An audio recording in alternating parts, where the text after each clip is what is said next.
ஆக்கப்பூர்வமான நிகழ்வுகளை அலசி ஆராய் ஒரு களம். RDX திங்கள் முதல் சனிக்கிழமை வரை இரவு 7 மணிக்கு.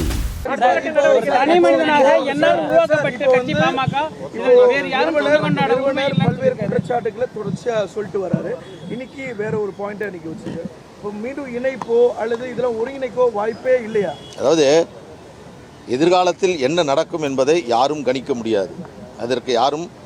அதற்கான விளக்கத்தை இப்பொழுது வழங்குவது என்பது சாத்தியமில்லாது. இன்றைக்கு இருக்கக்கூடிய சூழலில் கட்சியினுடைய விதிகளின் அடிப்படையிலும் தேர்தல் ஆணையத்தினுடைய அறிவிப்பின் அடிப்படையிலும் கட்சியினுடைய செய்தி தொடர்பாக இந்த கருத்தை நான் உங்களுக்கு தெரிவிக்கின்றேன்.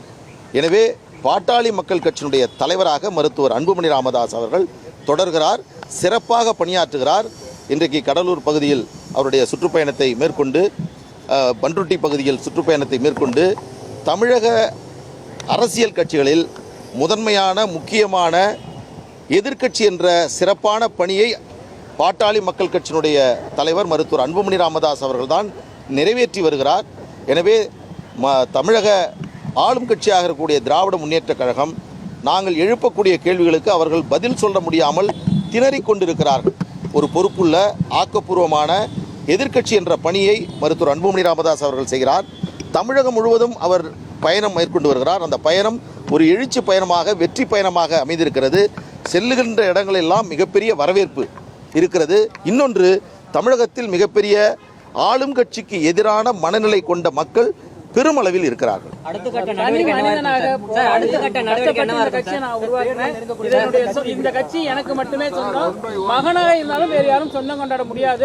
அதாவது ஐயா அவர்கள் பல செய்தியை சொல்றாரு.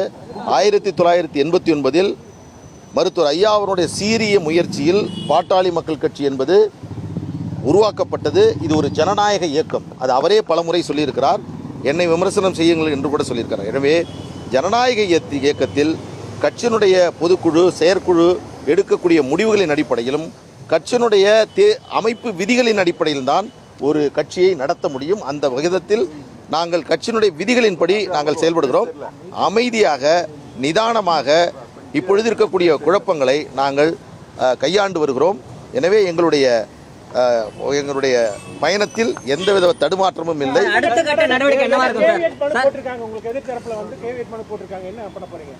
அதாவது நான் உங்கள்கிட்ட முன்னாடியே சொல்லிட்டேன், எல்லா விஷயங்களுக்கும் நான் பதில் சொல்றது நியாயமாக இருக்காது. ஆனால் இது ஒரு வழக்கறிஞராக இந்த கேள்வியை கேட்கும்போது கேவியட் மனு போட வேண்டியது நாங்கள், அவங்க கேவியட் மனு போட்டதாக அவங்க சொல்லிட்டு இருக்காங்க. இதற்கெல்லாம் நான் ஒரு பதில் சொல்ல முடியுமா? எனவே இன்றைக்கு உள்ள நிலையில் அதிகாரமும் அங்கீகாரமும் எங்களிடம் இருக்கிறது. இதை எதிர்த்து நீதிமன்றத்திற்கு செல்ல வேண்டியவர்கள், இதை எதிர்த்து வழக்கு தொடர வேண்டியவர்கள் அவர்கள் கேவியட் மனு என்றால் என்னன்னா, நேற்று கூட நீங்கள் செய்தி வெளியிட்டீர்கள்.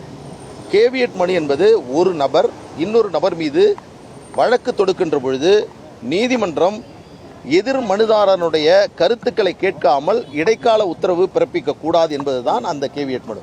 நேற்று கூட அவர்கள் தாக்கல் செய்த கேவியட் மனுவில் கொடி, கட்சியினுடைய சின்னம் தொடர்பாக எந்த அந்த மனுவிலும் கூறப்படவில்லை. எனவே உத்தரவு பிறப்பிக்க கூடாது என்பதுதான் அவருடைய அந்த மனு. ஆனாலும் நீங்கள் அது கட்சியினுடைய கொடி, சின்னம் போன்பதையெல்லாம் நீங்கள் சேர்த்து நீங்கள் வெளியிட்டீர்கள்.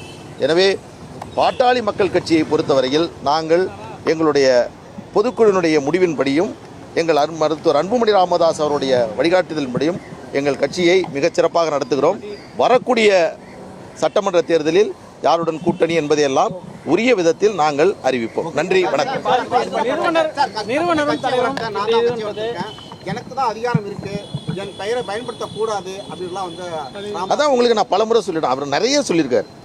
ஐயா நிறைய தருணங்களில் பல்வேறு கருத்துக்களை சொல்லியிருக்கிறாரு. அவர் சொல்றாரு, ஆனால் அவரால் உருவாக்கப்பட்ட பொதுக்குழு, அவரால் உருவாக்கப்பட்ட கட்சியினுடைய விதிகள், அந்த விதி என்ன சொல்லுகிறது என்பதைத்தான் நான் சொல்கிறேன். கட்சியினுடைய விதிப்படி, கட்சியினுடைய சட்டத்தின்படி யாருக்கு என்னென்ன அதிகாரங்கள் இருக்கிறது என்பது தெளிவுபடுத்தப்பட்டிருக்கிறது. இது பல்வேறு தருணங்களில் உங்களுக்கு நாங்கள் தெளிவுபடுத்தியிருக்கிறோம். மீண்டும் அதை தெரிவிக்க தேவையில்லை. நன்றி. இல்லை, அதாவது இன்றைக்கு இதுவரையில் ஆட்டாளி மக்கள் கட்சியில் நிலவி வந்த பல்வேறு குழப்பங்களுக்கு ஒரு முடிவு கிடைத்துவிட்டது. ஏனென்றால் தேர்தல் ஆணையத்தினுடைய அங்கீகாரம் என்பது கிடைக்கப்பட்டு விட்டது. கட்சியினுடைய தலைவர் கட்சியினுடைய செயலாளர் பொருளாளர் என்பது தீர்மானிக்கப்பட்டு விட்டது. ஆகஸ்ட் மாதம் வரை எங்களுடைய கால நீட்டிப்பு இருக்கிறது. எனவே தேர்தல் சமயங்களில் முடிவெடுக்கும் அதிகாரமும் நீங்கள் சொல்வதை போன்று ஏ ஃபார்ம் பி ஃபார்ம் போன்ற அத்தனை அதிகாரங்களும் மருத்துவர் அன்புமணி ராமதாஸ் அவர்களுக்கு கிடைக்கப்பட்டிருக்கிறது. எனவே இந்த சூழலில் எங்களுடைய தலைவர் பதவி என்பது தொடர்கிறது. நன்றி, வணக்கம். ஆக்கப்பூர்வமான நிகழ்வுகளை அலசி ஆராய் ஒரு களம்.